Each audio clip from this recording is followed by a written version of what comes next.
سرکار صابر پاک کلیری رحمۃ اللہ علیہ کے ایک لوتے خلیفہ جن کے ذریعے صابری سلسلہ آگے بڑھا ہے، جو ایک مرتبہ آگ میں کود گئے تو آگ نے بھی آپ کو نہیں جلایا تھا، حضرت سیدنا شمس الدین ترک پانی پتی رحمۃ اللہ تعالی علیہ کی ہسٹری، کرامتیں اور آپ کی درگاہ کی زیارت آج اس ویڈیو میں ہم کرنے والے ہیں، تو اس ویڈیو کو آپ اینڈ تک ضرور دیکھیں۔ معزز ناظرین، السلام علیکم ورحمۃ اللہ وبرکاتہ۔ میں آپ کا میزبان محمد عامر قادری پھر سے ایک درگاہ شریف کے ولاگ کے ساتھ۔ تو ناظرین، میں موجود ہوں ملک ہندوستان کی ریاست ہریانہ، اور ہریانہ کا ایک مشہور شہر جس کا نام ہے پانی پت میں موجود ہوں۔ کئی سارے اولیاء کرام یہاں پر آرام فرما رہے ہیں، اور انہی میں سے ایک ولی جن کا گنبد آپ دیکھ رہے ہیں، حضرت کا نام ہے حضرت شمس الدین ترک پانی پتی رحمۃ اللہ علیہ۔ بڑے ہی پائے کے بزرگ ہیں اور صابر پاک کلیری رحمۃ اللہ تعالی علیہ کے آپ جو ہیں خادم خاص ہیں اور مرید خاص ہیں۔ تو حضرت کے بارے میں مکمل جانکاری، جو بھی ہسٹری وغیرہ ہے، تمام باتیں اس ویڈیو میں ہم جاننے کی کوشش کریں گے۔ تو چلیے درگاہ شریف کی زیارت کرتے ہیں، اور ہاں، آگے بڑھنے سے پہلے اس ویڈیو کو لائک کر دیں، اور ابھی تک آپ نے ہمارے چینل ویل آف اسلام کو سبسکرائب نہیں کیا تو نیچے جو لال رنگ کا سبسکرائب بٹن ہے اسے کلک کریں اور چینل کو سبسکرائب کر دیں۔ ادب سے رکھ قدم اس جا، درے مشکل کشا یہ ہے، ملائی کس کے درباں ہیں، درے راہ خدا یہ ہے، صابری گلشن کی زینت، فخر ملت آپ ہیں، مخدوم علی کے لاڈلے، شاہ ولایت آپ ہیں، بادشاہوں سے اعلیٰ منگتا شمس الدین کا، فیض دیتا ہے جہاں کو روضہ شمس الدین کا۔ ناظرین، جس بارگاہ میں ہم حاضر ہیں، آپ کا مکمل نام حضرت سیدنا شمس الدین ترک پانی پتی علوی صابری قلندر رحمۃ اللہ تعالی علیہ۔ آپ مولا علی شیر خدا مشکل کشا رضی اللہ تعالیٰ عنہ کی اولاد میں سے ہیں، اور مولا علی کی اولاد محمد بن حنفیہ کی اولاد میں سے حضرت شمس الدین ترک پانی پتی رحمۃ اللہ علیہ ہیں۔ آپ کی ولادت ترکستان میں ہوئی تھی۔ آپ کی تاریخ پیدائش میں اختلاف ہے۔ آپ ترکستان کے رہنے والے تھے، اسی وجہ سے آپ کے نام کے ساتھ ترک لکھا جاتا ہے۔ حضرت شمس الدین ترک پانی پتی رحمۃ اللہ علیہ نے اپنی ابتدائی تعلیم اپنے والدین اور اپنے شہر ہی میں حاصل کی۔ پھر اپنے والدین سے اجازت لے کر آپ دین اسلام کی خدمت اور اپنی منزل تلاش کرنے کے لیے ترکستان سے روانہ ہو گئے، اور سمرقند، بخارا، افغانستان وغیرہ کا سفر کرتے ہوئے آپ ہند و پاک کے علاقے میں تشریف لائے، اور اس وقت اجودھن میں سرکار بابا فرید الدین گنج شکر رحمۃ اللہ تعالی علیہ کی شہرت اور خدمات کافی مشہور تھیں۔ تو حضرت شمس الدین ترک پانی پتی اجودھن، یعنی آج کا جو پاک پتن ہے، یہاں پر بابا فرید الدین گنج شکر کی بارگاہ میں آپ پہنچ گئے۔ حضرت شمس الدین ترک پانی پتی رحمۃ اللہ علیہ تھوڑے عرصے تک بابا فرید الدین کی خانقاہی میں رہے، اور جب حضرت شمس الدین ترک نے بابا فرید سے بیعت ہونا چاہا تو بابا فرید نے آپ کو مرید بنانے سے انکار کر دیا، اور فرمایا کہ اے شمس الدین، تمہارا فیض میرے پاس نہیں ہے۔ یہ سن کر حضرت شمس الدین بہت اداس ہو گئے، کیونکہ بابا فرید نے بیعت دینے سے منع فرما دیا تھا، مگر پھر بھی حضرت شمس الدین ترک پانی پتی رحمۃ اللہ علیہ بابا فرید ہی کے خانقاہ میں رہے۔ ایک دن بابا فرید نے اپنی تمام مریدین اور خلفاء کو بلوایا اور فرمایا کہ میں نے آج ایک بہت ضروری کام سے آپ لوگوں کو بلوایا ہے۔ بات دراصل یہ ہے کہ کلیر شریف میں میرا بھانجا، میرا خلیفہ صابر کلیری 12 سالوں سے بغیر کھانا پانی کے ایک ہی جگہ کھڑا ہوا ہے۔ اللہ اکبر۔ ناظرین، کلیر شریف میں جو صابر پاک ہیں وہ حضرت بابا فرید الدین گنج شکر کے سگے بھانجے ہیں اور آپ کے خلیفہ ہیں، اور بابا فرید ہی کے حکم سے صابر پاک جو ہے کلیر شریف تشریف لے گئے تھے۔ تو 12 سال سے صابر پاک ایک ہی جگہ پر کھانا پانی کے بغیر کھڑے ہوئے تھے۔ تو بابا فرید نے اپنے مریدوں سے کہا کہ کون جا کر کے میرے صابر کو روزہ اختیار کروائے گا، کون اسے کھانا کھلائے گا، کون پانی پلائے گا، مگر ہاں یاد رکھو کہ ایک چھوٹی غلطی یا بے ادبی تمہیں ہلاک کر سکتی ہے، کیونکہ میرا صابر بڑا جلالی ہے۔ سرکار بابا فرید الدین کی یہ بات سن کر کے حضرت شمس الدین ترک پانی پتی کھڑے ہو گئے اور عرض کیا کہ حضور آپ مجھے اجازت دیں تو میں جانا چاہوں گا۔ یہ دیکھ کر کے بابا فرید نے فرمایا کہ ہاں اے شمس الدین، تمہارا فیض میرے صابر کے پاس ہی ہے، وہی تمہارا مرشد ہوگا، تم کلیر چلے جانا۔ تو بابا فرید الدین گنج شکر حضرت شمس الدین ترک پانی پتی کو کلیر شریف بھیجنے سے پہلے کافی نصیحتیں کرتے ہیں، اور پھر حضرت شمس الدین ترک کلیر کیسے گئے، پھر وہاں جا کر صابر پاک جو 12 سال سے ایک ہی جگہ کھڑے ہوئے تھے بغیر کھانا پانی کے، آپ نے انہیں کیسے کھانا کھلایا، آپ نے اس عالم استغراق سے آپ کو کیسے واپس لائے، یہ تمام واقعہ جو ہیں میں نے حضور صابر پاک کی ہسٹری ویڈیو میں بیان کیا ہے، اور یہ کافی انٹرسٹنگ واقعہ ہے۔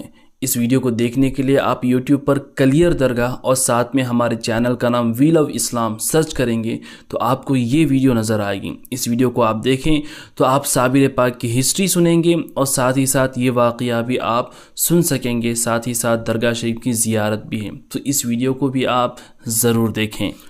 اور ناظرین، جس مزار شریف کی آپ زیارت کر رہے ہیں یہ مزار حضرت شمس الدین ترک پانی پتی رحمۃ اللہ علیہ کی ہے، لیکن یہ آپ کی اصل مزار نہیں ہے۔ آپ کی اصل مزار جو ہے اس مزار کے بالکل نیچے کے حصے میں تہہ خانے میں موجود ہیں، جو آپ ابھی زیارت کر رہے ہوں گے۔ تو یہ تہہ خانے کے اندر یہ مزار شریف موجود ہیں۔ یہ اصل مزار ہے حضرت شمس الدین ترک پانی پتی کی۔ اس مزار کے بالکل اوپر یہ جو مزار آپ دیکھ رہے ہیں یہ تعویذ بنائی گئی ہے۔ بہرحال ناظرین، حضرت شمس الدین ترک پانی پتی کے کلیر شریف جانے کے بعد کافی ضروری واقعہ ہوتا ہے جو کہ آپ اس ویڈیو میں دیکھ سکتے ہیں، اس کا لنک میں اس ویڈیو کے ڈسکرپشن میں بھی دے دوں گا اور کمنٹ میں بھی پن کر دوں گا۔ پھر حضرت شمس الدین ترک پانی پتی رحمۃ اللہ علیہ کی خدمات کو دیکھ کر کے صابر پاک نے فرمایا تھا کہ اے شمس الدین، تم میرے فرزند ہو، تمہیں اللہ سے میں نے مانگا ہے، اور اب میرا سلسلہ تم سے ہی آگے بڑھے گا اور انشاءاللہ قیامت تک باقی رہے گا۔ سبحان اللہ۔ اب کیونکہ صابر پاک کی کوئی اولاد نہیں تھی تو صابر پاک نے حضرت شمس الدین ترک پانی پتی کو اپنا مرید اور خلیفہ بنایا اور اپنا فرزند روحانی بنا کر جانشین بنایا۔ سبحان اللہ۔ حضرت خواجہ شمس الدین ترک پانی پتی کو اللہ نے بہت ہی خوبصورت آواز بھی عطا فرمائی تھی، اور آپ قرآن شریف کی تلاوت بہت ہی خوبصورت انداز میں کیا کرتے تھے۔ تو اکثر صابر پیا خواجہ شمس الدین سے فرماتے کہ اے شمس الدین ہمیں قرآن سناؤ، پھر آپ اس قرآن کی اس تلاوت کو سننے کے لیے باادب بیٹھ جاتے تھے۔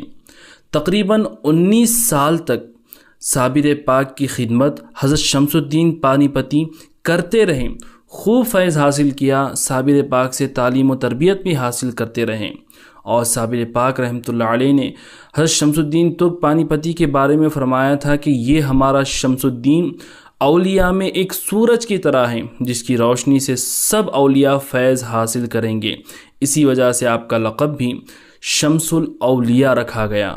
اور صابر پاک کا جو مشہور واقعہ ہے فنا اور بقا کا، تو یہ سوال کرنے والے شخص بھی حضرت شمس الدین ترک پانی پتی رحمۃ اللہ علیہ تھے۔ واقعہ کچھ اس طریقے سے ہے کہ ایک مرتبہ حضرت شمس الدین نے سرکار صابر پاک سے سوال کیا تھا کہ حضور بتائیں کہ فنا کیا ہے اور بقا کیا ہے، تو صابر پاک نے فرمایا تھا کہ اے شمس الدین، وقت آنے پر میں تمہیں صرف بتاؤں گا ہی نہیں بلکہ دکھا دوں گا کہ فنا کیا ہے اور بقا کیا ہے۔ تو تقریباً 19 سالوں تک صابر پاک کی خدمت کرنے کے بعد ایک دن صابر پاک نے فرمایا کہ اے شمس الدین، اب تم چلے جاؤ اور اپنی روزی کو تلاش کرو اور ذریعہ معاش کو دیکھو۔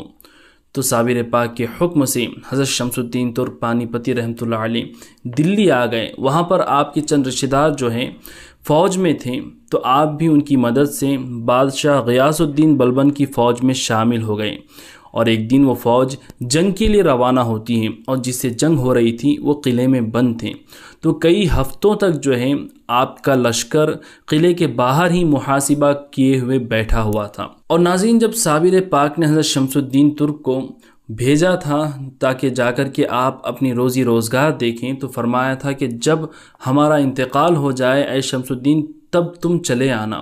تو حضرت شمس الدین نے عرض کی تھی کہ حضور مجھے کیسے پتہ چلے گا کہ آپ کا وصال ہو گیا ہے؟ تو صابر پاک نے فرمایا تھا کہ جب ہر چراغ بجھ جائے اور تمہارا چراغ روشن ہو تو سمجھ جانا کہ ہمارا انتقال ہو گیا ہے۔ اب ناظرین، ہم اس واقعے پر واپس آتے ہیں کہ آپ کی فوج ایک قلعے کا محاسبہ کیے ہوئے بیٹھی ہیں۔ اب معاملہ ایسا تھا کہ سردی کی ٹھنڈی راتیں تھیں اور وضو کے لیے پانی گرم کرنا پڑتا تھا، تو بادشاہ جو ہے وہ اپنے ایک خادم کو روزانہ فجر کے وقت پانی گرم کرنے کے لیے بھیجتا تھا تاکہ وہ پانی گرم کریں اور بادشاہ اور جنرل جو تھا اس کو وضو کروائیں۔ تو بادشاہ کے قیمے کے قریب ہی میں حضرت شمس الدین ترک پانی پتی کا قیمہ بھی موجود تھا۔ آپ دن بھر ڈیوٹی کرتے تھے اور رات بھر اللہ کی عبادت میں گزارتے تھے۔ اللہ نے حضرت شمس الدین ترک پانی پتی کو خوب مال بھی عطا فرمایا تھا، لیکن آپ اپنا تمام مال غریبوں میں تقسیم بھی کر دیا کرتے تھے اور خود فقیرانہ سادہ زندگی گزارا کرتے تھے۔ تو وہ خادم جو ہے روزانہ آگ لینے کے لیے حضرت شمس الدین ہی کے پاس آتا، آگ لیتا، پانی گرم کرتا اور وہ وضو کا پانی بادشاہ تک پہنچاتا تھا۔ روزانہ کا یہی عمل تھا۔ ایک دن جب خادم پانی لینے کے لیے آیا تو دیکھا کہ حضرت شمس الدین ترک پانی پتی اپنے خیمے یعنی کیمپ میں موجود نہیں ہے۔ وہ باہر آ کر کے دیکھتا ہے تو اس نے دیکھا کہ تالاب میں حضرت جو ہے وضو فرما رہے ہیں۔ اب وہ حیران ہو گیا کہ اتنی شدید سردی اور ٹھنڈ میں یہ تالاب کے ٹھنڈے پانی سے وضو کیسے کر سکتے ہیں؟ ہو سکتا ہے کہ پانی گرم ہو گیا ہو۔ اب وہ جا کر کے جب حضرت نے وضو کر لیا تو وہ بعد میں جاتا ہے جہاں پر حضرت نے وضو کیا تھا، اس نے وہاں پر ہاتھ ڈال کر کے چیک کیا تو وہ پانی بالکل گرم تھا۔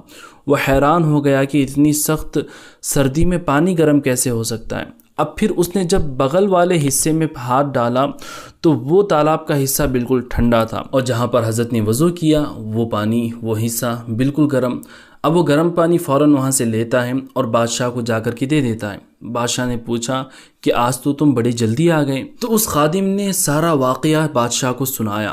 تو بادشاہ بھی یہ سن کر کے حیران ہو گیا اور کہا کہ کل جب تم پانی لینے کے لیے جانا تو مجھے بھی ساتھ لے جانا۔ اگلے دن جب پھر صبح کو فجر کے وقت نماز کے لیے وضو کا پانی چاہیے تھا تو بادشاہ بھی اس خادم کے پاس جا کر کے چھپ کر کے دیکھتا ہے اور اس نے دیکھا کہ حضرت تالاب کے کنارے پر بیٹھ کر کے وضو کر رہے ہیں۔ اب تک ان لوگوں کی نظر میں حضرت جو ہے وہ ایک عام سپاہی ہیں، ان لوگوں کو پتہ نہیں تھا کہ یہ ولی کامل ہیں۔ حضرت نے بھی اپنی ولایت چھپا کر کے رکھی تھی۔ حضرت نے جب وضو کیا اور وہ چلے گئے تو بادشاہ اور خادم وہاں پر گئے، دیکھا کہ سارے تالاب کا پانی جو ہے ٹھنڈا ہے، لیکن جہاں پر حضرت نے وضو کیا وہ بالکل گرم ہے۔ بادشاہ کو بڑی حیرانی ہوئی۔ اگلے دن جو ہے آندھی آتی ہے اور اس آندھی طوفان میں جتنے بھی خیمے تھے، جتنے بھی کیمپس تھے، سارے اکھڑ جاتے ہیں اور سارے چراغ جو روشن تھے، جو شمع روشن تھی، سارے آندھی طوفان کی وجہ سے بجھ جاتے ہیں۔ لیکن ایک خیمہ روشن تھا، وہ بالکل صحیح سلامت تھا، اس پر آندھی کا کوئی اثر نہیں ہوا تھا۔ بادشاہ دیکھ کر کے حیران، جب وہ خیمے کے اندر جاتا ہے تو دیکھتا ہے کہ حضرت شمس الدین ترک پانی پتی نماز ادا کر رہے ہیں۔ وہ فوراً سمجھ جاتا ہے یہ کوئی عام سپاہی نہیں ہے بلکہ یہ ولی کامل ہے، کل بھی ہم نے ان کی کرامت دیکھی تھی۔ اللہ اکبر۔ اب بادشاہ حضرت شمس الدین ترک کی بارگاہ میں حاضر ہو کر کے عرض کرتا ہے کہ حضور، ہم نے آپ کو پہچاننے میں غلطی کر دی، آپ اللہ کی ایک ولی ہیں، آپ دعا کر دیں کہ یہ جنگ ہم فتح ہو جائیں، آپ ہماری فتح یابی کے لیے دعا فرما دیں۔ حضرت شمس الدین ترک پانی پتی نے فرمایا کہ ہم تمہارے لیے دعا کر دیں گے، لیکن ہماری چند باتیں ہیں وہ سن لو۔ بادشاہ نے عرض کی کہ حضور فرمائیں۔ تو حضرت شمس الدین ترک پانی پتی نے فرمایا کہ ہم نے اپنی ولایت کو چھپا کے رکھا تھا، اب تمہارے سامنے وہ ظاہر ہو گئی ہے تو ہم یہاں پر رکنا نہیں چاہتے۔ آج تک ہماری جو مزدوری ہے وہ ہماری تنخواہ آج تک کا حساب کرنا اور وہ تنخواہ ہمیں فوراً ابھی دے دینا۔ اب اس کے بعد اب تم ہمیں کوئی بھی حکم نہیں دو گے، ہم آج سے تمہارے غلام یا خادم نہیں ہیں اور فوراً ہم یہاں سے جانا چاہتے ہیں۔ بادشاہ نے آپ کی تمام شرطیں پوری کر دیں۔ حضرت نے اس کے لیے دعا کی، پھر فرمایا کہ کل فجر کے بعد تم اس قلعے پر حملہ کرنا، انشاءاللہ اللہ تعالیٰ تمہیں فتح نصیب فرمائے گا۔ پھر آپ فوراً وہاں سے روانہ ہو گئے، کیونکہ پیر و مرشد نے فرمایا تھا کہ جب تمہاری یہ کرامت ظاہر ہو تو فوراً چلے آنا، کیونکہ ہمارا انتقال ہو چکا ہوگا۔ اب حضرت شمس الدین کو یہ فکر ہوئی کہ مجھے اتنی دور جانا ہے، سفر اتنا لمبا ہے، میں جلدی کیسے پہنچوں گا۔ یہ سوچنا تھا کہ آپ کو ایک ٹھوکر لگتی ہے، آپ گرتے ہیں، اور جب آپ اٹھے تو دیکھا کہ آپ صابر پاک کی بارگاہ میں کلیر شریف میں موجود ہیں۔ اللہ اکبر۔ آپ جب پہنچے تو آپ کا غسل اور کفن فرشتوں نے کر دیا تھا، اور پھر آپ کے جنازے کا واقعہ پیش آتا ہے جو کہ کافی مشہور ہے۔ انشاءاللہ کسی اور ویڈیو میں آپ کو تفصیل کے ساتھ بیان کرنے کی کوشش کروں گا۔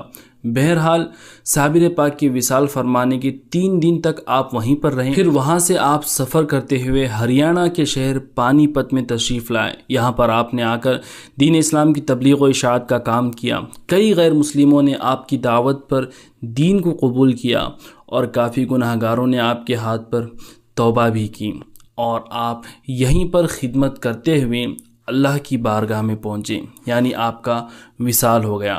آپ کا وصال جمادی الثانی کی 10 تاریخ کو 714 ہجری مطابق 1293 عیسوی میں ہوا، اور آج 2023 میں بھی آپ کے وصال کو تقریباً 730 سال سے زیادہ ہو چکا ہے، یعنی تقریباً آپ 800 سال پرانے بزرگ ہیں۔ ناظرین، دلی سے پانی پت جو ہے تقریباً 90 کلومیٹر کی دوری پر ہے، اور یہاں پر آنا بھی کافی آسان ہے۔ جب بھی آپ دلی یا ہریانہ تشریف لائیں تو حضرت شمس الدین ترک پانی پتی کی اس بارگاہ میں حاضری دینے کی پوری کوشش کریں۔ یہاں کا لوکیشن بھی میں نے اسی ویڈیو کے ڈسکرپشن میں دیا ہوا ہے۔ تو ویڈیو آپ کو کیسا لگا کمنٹ کر کے ضرور بتائیں، اور اس ویڈیو کو زیادہ سے زیادہ اپنے دوستوں رشتہ داروں میں بھی شیئر کر دیں۔ اللہ تعالیٰ صابر پاک اور حضرت شمس الدین ترک پانی پتی کے وسیلے سے آپ تمام کی نیک و جائز مرادیں پوری فرمائیں۔ السلام علیکم۔